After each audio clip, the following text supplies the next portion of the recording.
Tirur BP.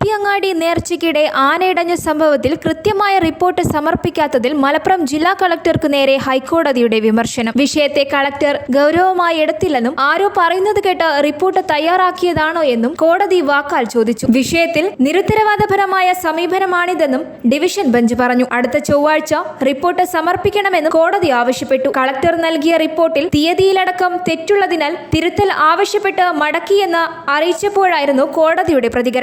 പുതിയങ്ങാടിൽ കഴിഞ്ഞ 7-ന് ആനയുടെ ആക്രമണത്തിൽ ഒരാൾ കൊല്ലപ്പെടുകയും ചിതറിയോടിയ 29 പേർക്ക് പരിക്കേൽക്കുകയും ചെയ്തിരുന്നു. എഴുന്നള്ളിപ്പിനെത്തിക്കുന്ന ആനകൾക്ക് മതിയായ ഇടം നൽകണമെന്ന ആന പരിപാലന ചട്ടത്തിലെ വ്യവസ്ഥയിൽ വ്യക്തത വരുത്തണമെന്ന് ഹൈക്കോടതി സർക്കാരിനോട് ആവശ്യപ്പെട്ടു. മതിയായ ഇടം എന്നതിന് നിശ്ചിത അളവ് വ്യക്തമാക്കാനാണ് ജസ്റ്റിസുമാരായ A.K. ജയശങ്കരൻ നമ്പ്യാർ, A. ഗോപിനാഥ് എന്നിവരുൾപ്പെട്ട ഡിവിഷൻ ബെഞ്ചിന്റെ നിർദ്ദേശം. ചട്ടപ്രകാരം ആനകളും ആൾക്കൂട്ടവും തമ്മിൽ പാലിക്കേണ്ട ദൂരവും വ്യക്തമാക്കി 21-ന് റിപ്പോർട്ട് നൽകണമെന്നും കോടതി ആവശ്യപ്പെട്ടു. ആനകൾ തമ്മിൽ 3 മീറ്റർ ദൂരം ഉറപ്പാക്കണമെന്ന് കഴിഞ്ഞ നവംബറിൽ ഹൈക്കോടതി ഉത്തരവിട്ടിരുന്നു. എന്നാൽ അത് അപ്രായോഗികമാണെന്ന് സുപ്രീം കോടതി നിലപാടെടുത്തു. അതേസമയം 2012-ലെ ചട്ടങ്ങൾ കർശനമായി പാലിക്കണമെന്ന് ഉത്തരവിടുകയും ചെയ്തു. ഈ സാഹചര്യത്തിലാണ് ഹൈക്കോടതി വ്യക്തത തേടിയത്.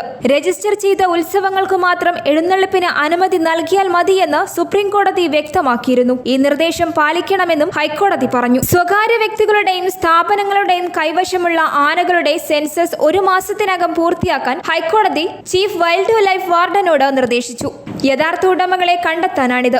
ആനകളുമായി ബന്ധപ്പെട്ട വിഷയങ്ങൾക്ക് ഇനി ഉടമകളാകും ഉത്തരവാദികൾ. ആനകളുടെ വിശദാംശങ്ങളും രേഖകളും അധികൃതർ പരിശോധിക്കും. കസ്റ്റോഡിയൻ ക്രമീകരണം എന്ന പേരിൽ ആനകളെ മറ്റുള്ളവരുടെ കൈവശം വിട്ടു നൽകുന്നത് നിയമവിരുദ്ധമാണെന്നും കോടതി വ്യക്തമാക്കി.